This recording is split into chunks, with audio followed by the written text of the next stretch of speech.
In Florida, a 7-year-old girl passes away by a beach accident.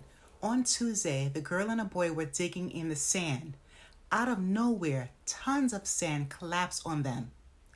How many of you have children who create sand holes? I'm sure most of you do. Going forward, be very careful. It was a day of enjoyment. The elementary age kids climbed in and laid down in the sand. They were covered up to their necks.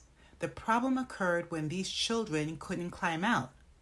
The hole was a whopping 5 or 6 feet deep. This incident was so severe, Pompano Beach rescuers needed to utilize support boards to get the children out. Extra shovels were needed to dig both kids out, and as rescuers were digging, the sand was constantly collapsing. This morning, aerial images show the cavernous hole on a beach in Broward County, Florida, where a heartbreaking tragedy took place. There's reference to a child caught in a hole in sand by the High Noon Resort Hotel. Still receiving unknown age of the child, unknown if they're fully buried. Chaos unfolding in a place where many families vacation after beachgoers witnessed 2 kids digging a hole, then getting pulled underneath the surface when the sand collapsed around them.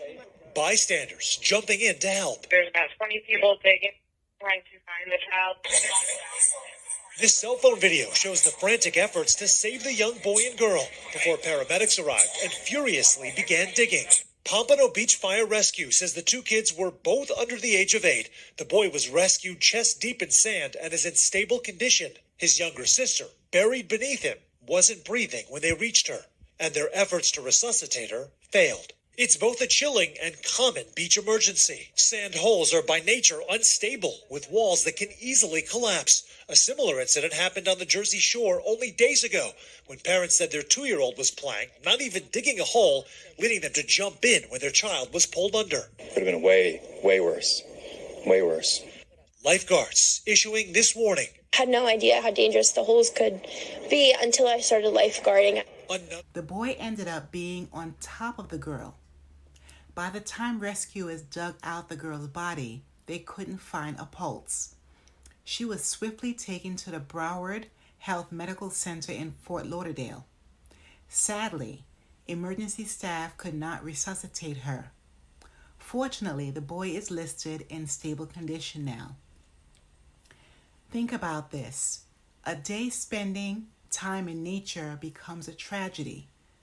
And in many counties throughout Florida, the underlying layer of the earth lacks a solid foundation.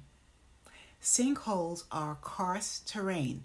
These are regions where the types of rocks underneath the earth's surface naturally dissolves. Regions or large areas near water are vulnerable. It's a water which creates pockets and less support between rocks or the soil. Eventually, this weakens the areas. It's another reason there are sinkholes. Now, who is responsible to alert the population? Geologists, engineers, and similar members within these science fields must continually survey the lands. Could the assistance of lifeguards have helped her early on?